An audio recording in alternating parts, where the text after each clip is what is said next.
In this episode of Home Theater Geeks, I answer a question from Craig, who laments the death of stereo shops. So stick around. Podcasts you love.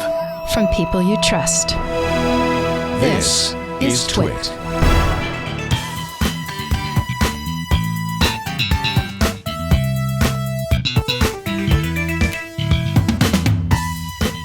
Hey there, Scott Wilkinson here, the Home Theater Geek. In this episode, I answer a listener question from Craig in San Antonio, who is responding to the episode I did about my lament of the death of print magazines in the home theater business. That was episode 453. And Craig responded to that, writing, "Along with your mourning the passing of home theater print magazines, I lament the death of stereo shops, where I can do side-by-side comparisons of different components. Over 20 years ago, I went to a local store armed with some of my favorite CDs to find what sounded best. To my surprise, a Sony ES receiver paired with Klipsch speakers were literally music to my ears. The Denon, Marantz, and Yamaha models all sounded muddy in comparison, even when paired with the same Klipsch speakers. I was very surprised, and I had never heard of the ES line and considered Sony to be a low-end consumer brand. I no longer have that system, and I'm looking to start rebuilding it. I wanted to see if the new ES line sounds as good as my old system, but I can't find anywhere to listen to a new Sony Klipsch combo. The only local stores with listening rooms that aren't selling gear way out of my price range are Magnolia centers in Best Buy stores. When I went to a local Magnolia, they had neither Klipsch nor Sony receivers set up as demo units. There were KEF speakers, Marantz, and Denon receivers, along with other brands I'd never heard of. And nobody who worked there had even heard of the Sony ES line. My question is this: do you have any experience with the new Sony receivers? I'm looking for a voice I trust who can say whether Sony and Klipsch have continued to improve on their traditional sound profiles. I've read many reviews, and the units are being well received, but I haven't found any that specifically address how the new models sound compared to the older versions. Also, why do you never mention the Sony ES line? I don't recall you ever suggesting them. I know that good sound is subjective, but that's why I wish I could find a place to listen side by side." Well, Craig, you've hit upon a real conundrum. Stereo stores with moderately priced equipment are now dinosaurs. And even stores with high-end gear are fading fast.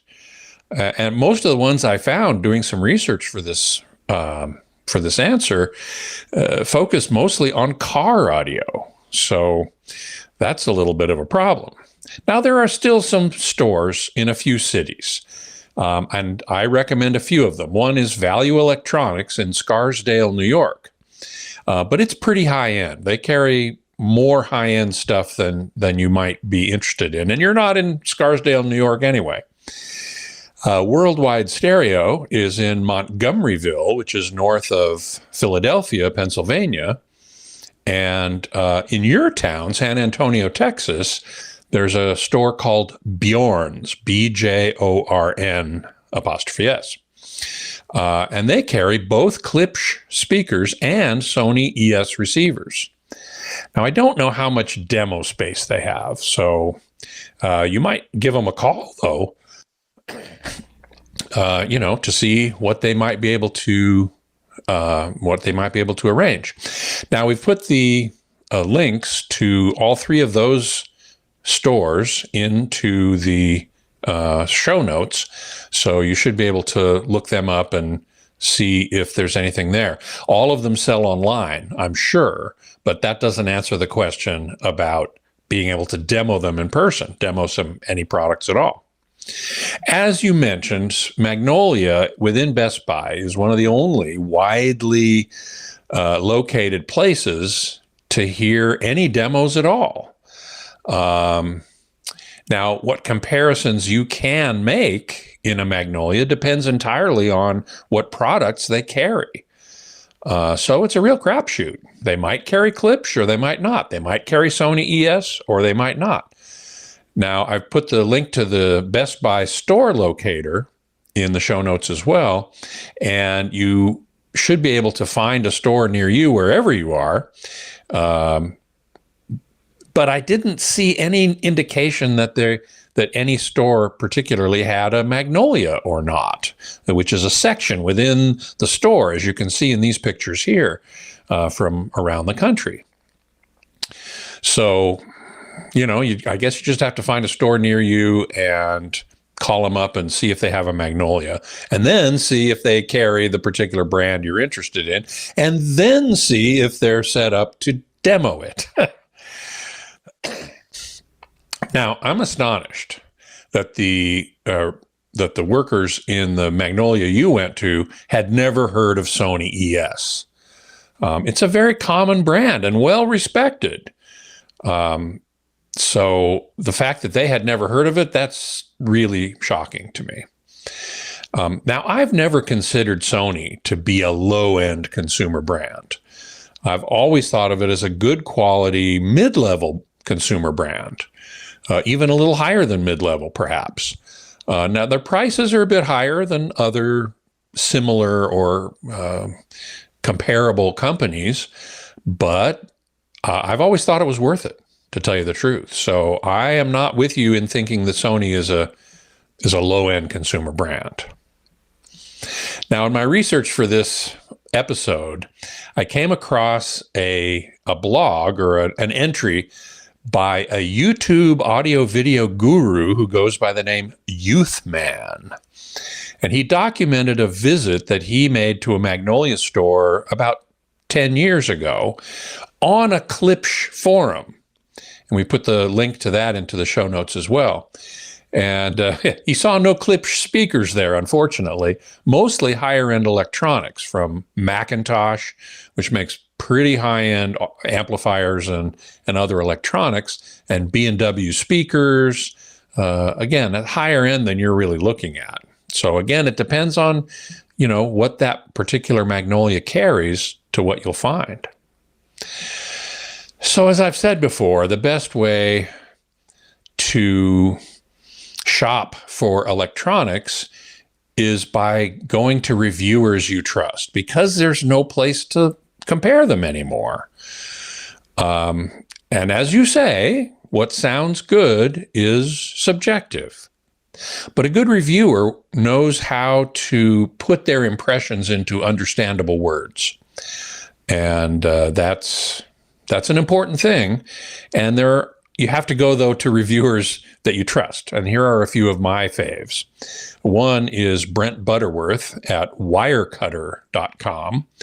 He writes exclusively audio reviews and really good ones. He knows what he's doing.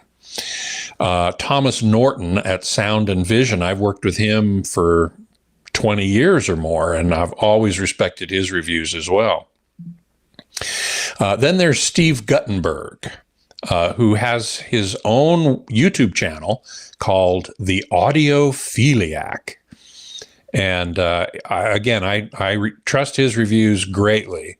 And so if he's done any reviews of products you're interested in, you can take that to the bank. Any three of these guys knows what they're doing is objective, such as it is. I mean, they'll say what they like and what they don't like, just like me. My whole philosophy of reviewing is experience the unit, use it, put it through its paces, say what you like, say what you don't like, say whether you recommend it at the price that they're charging. And these guys will all do that. Now, in my own experience, I haven't listened to Sony ES receivers much. So I can't comment on whether they've improved over time. Here's a picture of the latest line of Sony ES receivers. Now, I haven't mentioned them, not because I think they're bad, but because I simply don't have experience with them. Others that I know and trust have had experience with them and like them quite a bit. So I wouldn't dismiss them out of hand. Now, Klipsch speakers have always been very well regarded. Here you see a picture of two Klipsch speakers, floor standers. They also make bookshelf and other center channels and other styles. But they have a distinctively bright sound because of the horn-loaded tweeters. And you can see at the top of these columns, the horn-loaded tweeters. That is a specific characteristic of Klipsch speakers that they use in virtually all their speakers, and it does give a bright, characteristic sound. Now, some people like it very much, and others don't.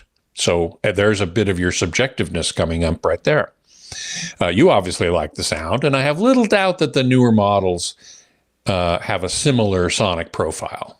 Klipsch is very consistent, has been over the years, so I think you don't have too much to worry about there.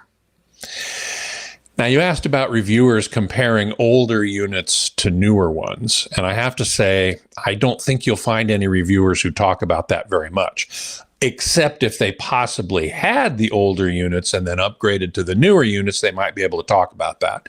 In general, you're not going to get much of that, I think, from reviewers because they don't keep the older products. So even if they had it, they might not have listened to it for years, and audio memory fades over time. And I don't think you'll find any reviews that specifically pair Sony ES to Klipsch speakers. I mean, you might, it's possible, but you'd be lucky if you did. So the bottom line is this. If you liked the sound of the Sony ES receivers and Klipsch speakers from 20 years ago, I believe you'll probably like that combination now with the newer models. I don't think the sound profile of either product has changed that much over the years, except for general overall improvements. I mean, these products, the companies, they try to improve things over time, and they generally do. But you're not going to have radical changes, generally speaking. So I think you'd be pretty safe to get a Sony ES receiver, pair of Klipsch speakers. I believe you would be very happy. So I hope that helps. Now, like this episode, I love answering listener questions, so please send them along to htg@twit.tv, and I will answer as many as I can right here on the show. And as always, we thank you for your support of the TWiT network with your membership in Club TWiT, which gives you access to all the shows that TWiT produces in their video format. You can also come into the Discord channel and the chat room and speak with, interact anyway, with all the hosts that are doing the shows. So thanks so much for that. Until next time, geek out.